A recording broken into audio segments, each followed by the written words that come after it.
Such young people in this room. This is a young group of people, right? I'll tell you what, and I want to thank High Point because it's a great school. Great school. Thank you. Really nice. And the big thing is early voting starts here, October 20th. So ideally you get out and you vote, right? You get out early. Don't wait. November 8th is the big day, but don't wait. October 20th, you start early voting. So if you can, get it in there and then you can just relax. Although on November 8th, you shouldn't relax. You should get all of your friends to vote. You know that, right? Okay. So it's wonderful to be back in North Carolina, an incredible place. We won this in the primaries, as you remember, and it was a big victory. And so I have a warm, warm spot in my heart. That was an important victory. Come November 8th, we're going to win this state, and we're going to win back the White House. It's about time. We're going to win back the White House. And we're going to bring back your jobs, which have been ripped out of our country. We're bringing back your jobs. We're going to cut your taxes massively. And you know, people don't understand, but Hillary Clinton is raising your taxes, very substantial tax increase. So people don't understand that. We're going to renegotiate our disastrous trade deals. We're going to protect our country from radical Islamic terrorism.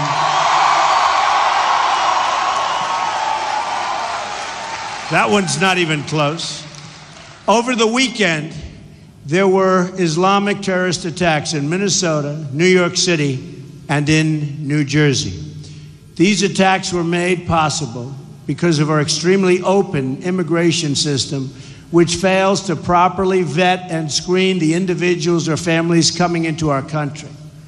Attack after attack, from 9/11 to San Bernardino to Orlando, we have seen how failure to screen who is entering the United States puts all of our citizens in great danger.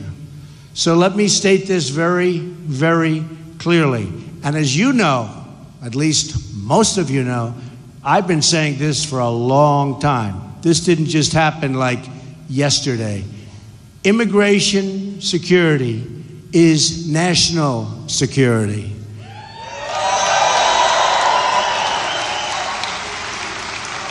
Now, I assume she'll be changing this, but you know what's been happening. My opponent has the most open borders policy of anyone ever to seek the office of presidency. It's not even close. As Secretary of State, she allowed thousands of criminal aliens to be released into our communities because their home countries wouldn't take them back. They were too bad. They didn't want them. So we took them. Now Obama wants to bring in, as of 2 days ago, an additional 110,000 refugees. And Hillary wants, I mean, honestly, it's hard to believe. And Hillary wants a 550% increase in Syrian refugees. Altogether, Hillary Clinton's plan would bring in 620,000 refugees in her first term alone, with no effective way to screen or vet them. Her plan would cost $400 billion in terms of lifetime welfare and entitlement costs. This isn't just a matter of terrorism, but also a matter of quality of life. And many of you are just starting off on this incredible journey, and it is about quality of life, and it's about safety. It's about safety. It's very important.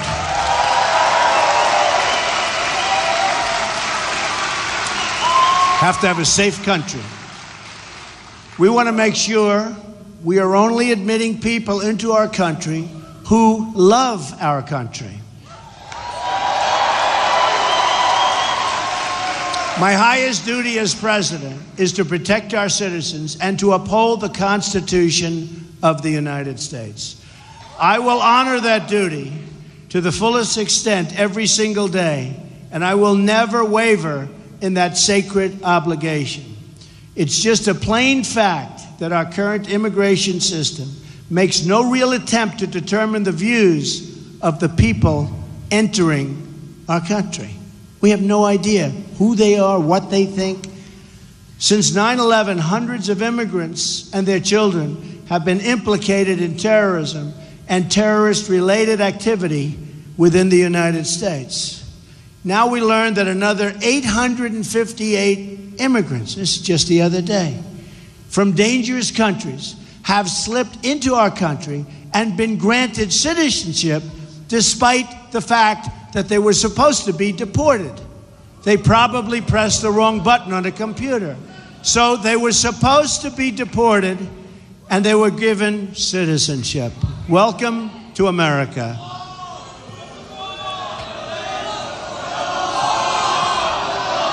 Oh, we're going to build a wall.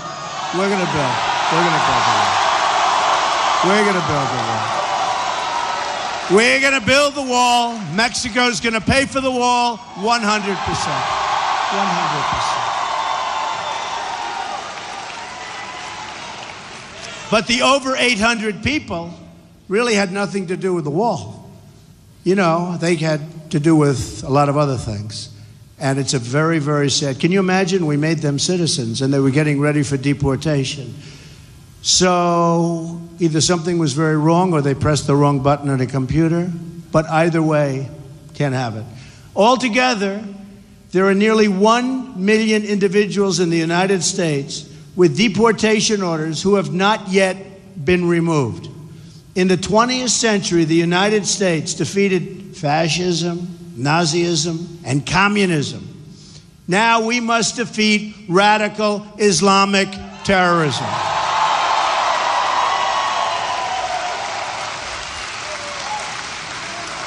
Yet my opponent won't even say the words radical Islamic terror. In fact, Hillary Clinton talks tougher about my supporters than she does about Islamic terrorists. She calls the patriotic Americans who support our campaign, many of them cops and soldiers, deplorable and irredeemable. Has she ever talked that way about radical Islam or about those who oppose and murder women and gays overseas? No. Has Hillary Clinton ever called people who support these practices deplorable or irredeemable? No. In many countries overseas, non-believers face the death penalty. Whether it's Hillary's condemnation, I mean, where is it?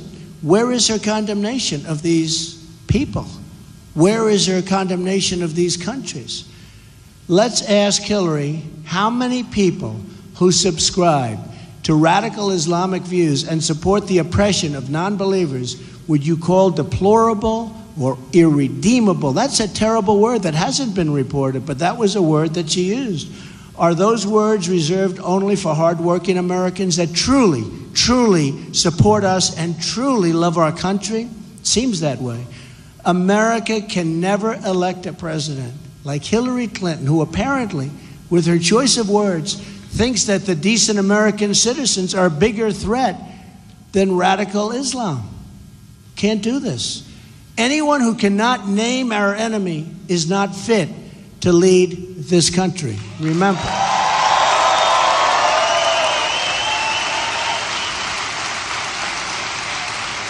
And if you can't name your enemy, you don't know what the problem is. And if you don't know what the problem is, you're never going to fix the problem.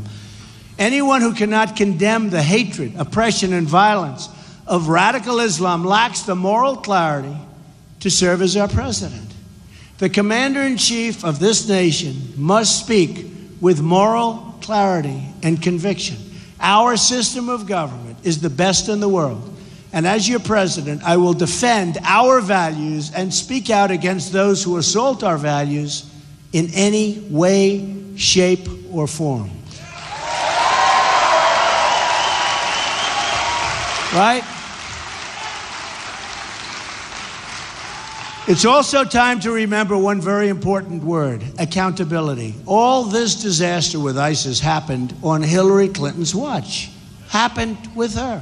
Her bad judgment, her bad decision-making, her policies in Iraq and Libya and Syria are responsible for the rise of ISIS. Her attacks on me are all meant to deflect from her record of unleashing this monstrous evil upon us. You ever notice all she does is attack me constantly? Attack. Everyone says you should never, if you're successful, never run for political office.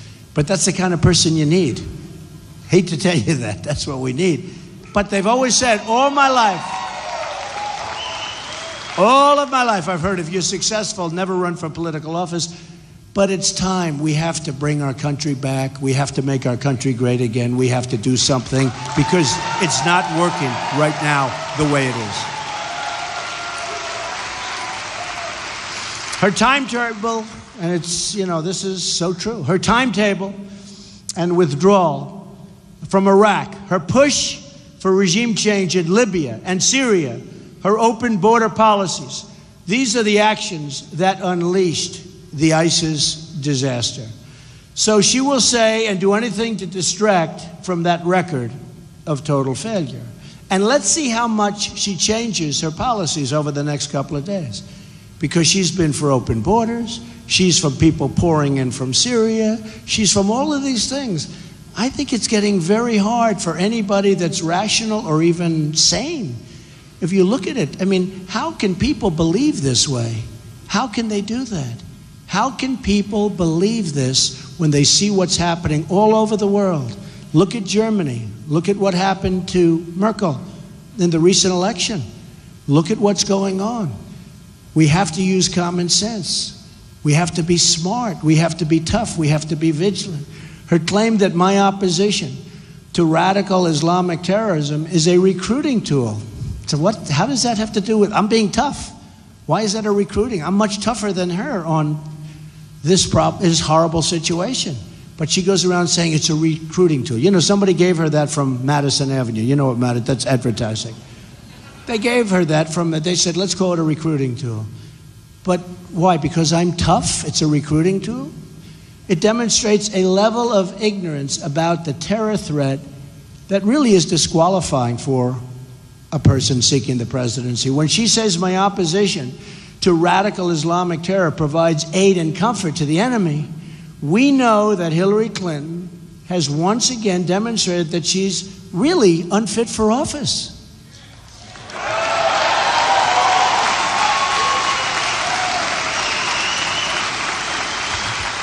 Her comments are not only reckless, but beneath the dignity of the office that she seeks. ISIS is torturing, murdering, executing, and exterminating people in a campaign of genocide.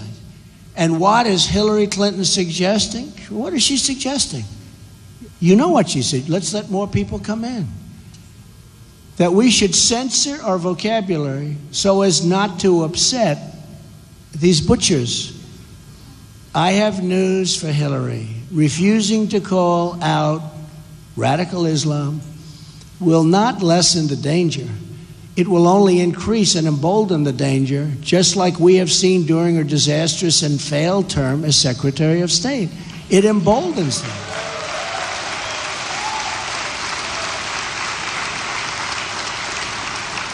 Just like Iran is emboldened. You look at Iran, they're emboldened. They made this deal, and instead of becoming our friend, it looks to me like it's gotten worse.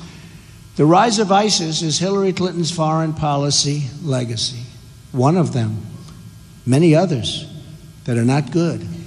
Secretary Clinton has helped to topple regimes, displace millions, and then open the door to ISIS potentially to enter this country. Now, you think of this, it's a disaster. So how is this policy a smart policy?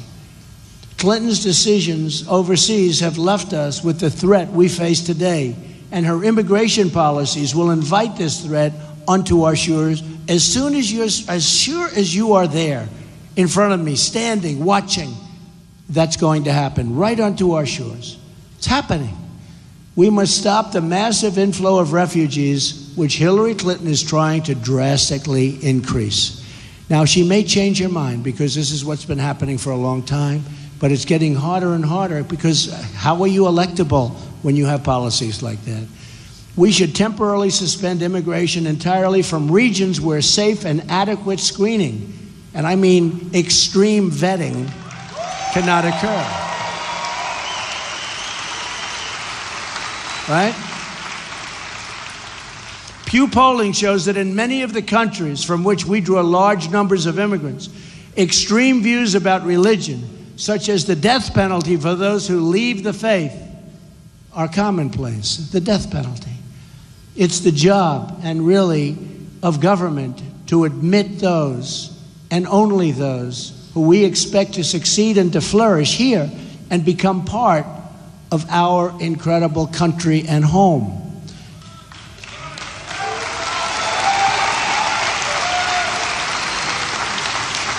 Hillary Clinton disagrees with this common sense rule, and it's one more reason why she will not win the election on November 8th. It's time to break with the corruption, the bad judgment, and the failures of the past. It's time to have a new American future. We are going to change our immigration system to reflect American values.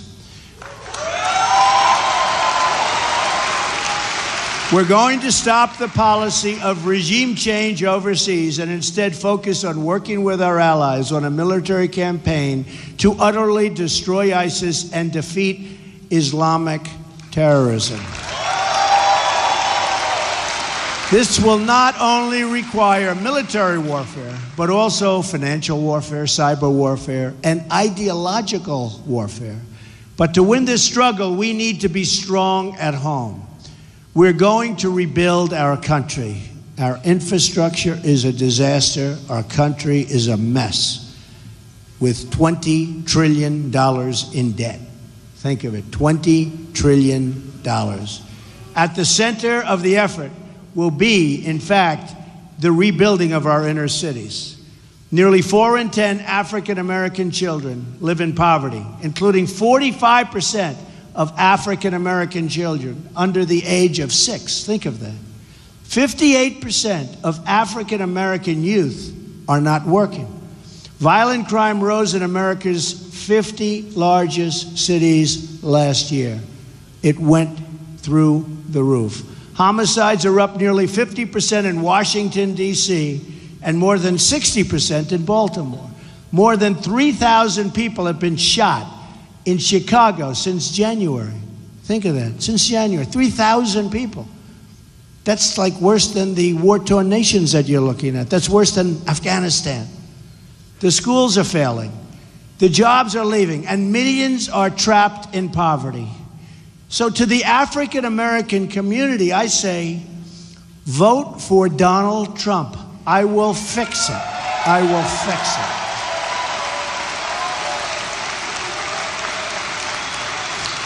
I will bring back your jobs, I will fix your schools, and I will fight for your safety. You'll be safe. It's time for new civil rights agendas, and one that promises safe communities, great education, and a good paying job. Now, I say this, and I say this all the time. What do you have to lose? Your education is broken. Your communities are unsafe. There are no jobs. It's been run by Democrats for sometimes up to 100 years unbroken. What do you have to lose? I will fix it. My whole life, so true. So true. They've really let you down. They ask for your vote. You give them your vote year after year. You give them your vote. Then in the presidential, at least, and in every other one, but in the presidential, they say, hey, see you, man. See you in 4 years. That's what they do. They say, see you in 4 years. We'll be back. And then they come back and they promise you things and nothing happens. And you vote. So it's time to change. What do you have to lose? I will fix it. Remember that. My whole life has been about creating jobs. Thousands and thousands of jobs. Hillary Clinton has spent her career destroying jobs. Just look at upstate New York and her terrible trade deals. Hillary supported NAFTA. She supported China's entrance into the World Trade Organization, a disaster. And she supported the job-killing deal with South Korea that helped make them a fortune, and us, we lost jobs, we lost factory, we lost money. The South Korean deal was supposed to create 70,000 jobs. Instead, we lost 100,000 jobs, and our trade deficit with South Korea has more than doubled. These are the deals we make. Next, Hillary Clinton wants to approve the Trans-Pacific Partnership. That deal will be a disaster for North Carolina, for every state. Your state has lost more than 4 in 10 manufacturing jobs since NAFTA, signed by her husband. I'm going to renegotiate this disastrous deal, and if we don't get the deal we want, we'll walk away and we'll start all over again.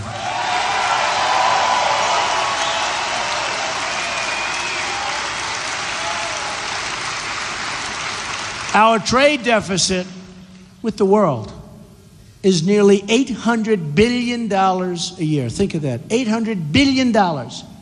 You almost say, who's negotiating these deals? We have a trade deficit worldwide of almost $800 billion. This is really the economic legacy of Hillary Clinton. Now, 4 more years of Obama, 4 more years of Clinton, you can't do it. You can't do it. People aren't going to take it. But we're going to turn it all around. My economic agenda can be summed up in 3 very beautiful words: jobs, jobs, jobs.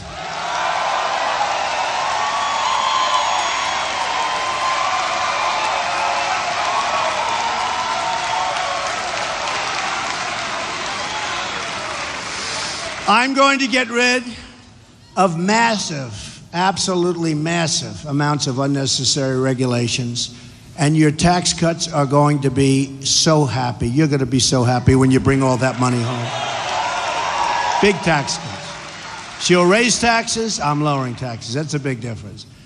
I'm going to repeal and I'm going to replace Obamacare, which has turned out to be an economic disaster for families. I'm going to create American energy independence. I'm going to make our government lean, responsible, and efficient. I'm going to fix our terrible trade deals and defend the American worker. I'm going to rebuild our depleted military and take care of our great veterans. And I'm going to appoint justices to the Supreme Court who will follow the Constitution of the United States. We will rebuild our roads, our bridges, our tunnels, highways, airports, schools, and hospitals. American cars will travel the roads. American planes will soar the skies. And American ships will again patrol the seas. And it's about time. American steel will send new look, you know all about skyscrapers, right? Anybody going to be an architect? Anybody going to be a developer? Any developers? Any young developers? Oh, 1, 2. He's already a developer. American steel will send those new skyscrapers into the clouds. American hands will rebuild this nation, and American energy, harvested from American sources, will power our nation. American workers will be hired to do the job.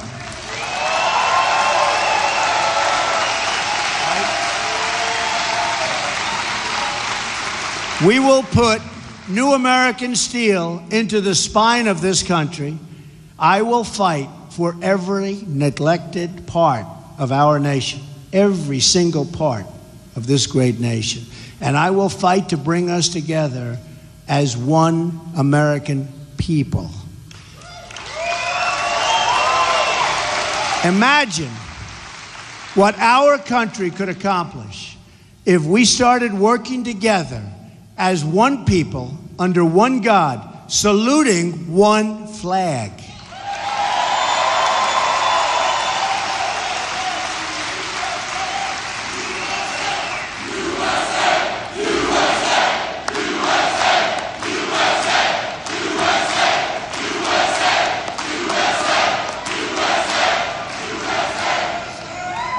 It's time to break with the bitter failures of the past and to embrace a new, inclusive prosperity and the American future, because that's what it's going to be. New factories are going to come rushing in. They're going to come rushing in. You wait till you see what happens. We will incentivize people to stay, and they will be decentivized if they leave our country. They're not going to just come out, fire all our people, build product outside of the country, and sell it into our country so easily. It's going to be a whole different ballgame. And now they'll say, you know what? I think we're not leaving. That's what's going to happen. Once more, we will have a government of, by, and for the people. Right? We will make America wealthy again. And save your Social Security, which you people are a long ways away. We will make America strong again. We will make America safe again. And we will make America great again. God bless you. God bless you, and thank you. Thank you. Get out and vote November 8th. Get out and vote. And October 20th. Thank you, everybody.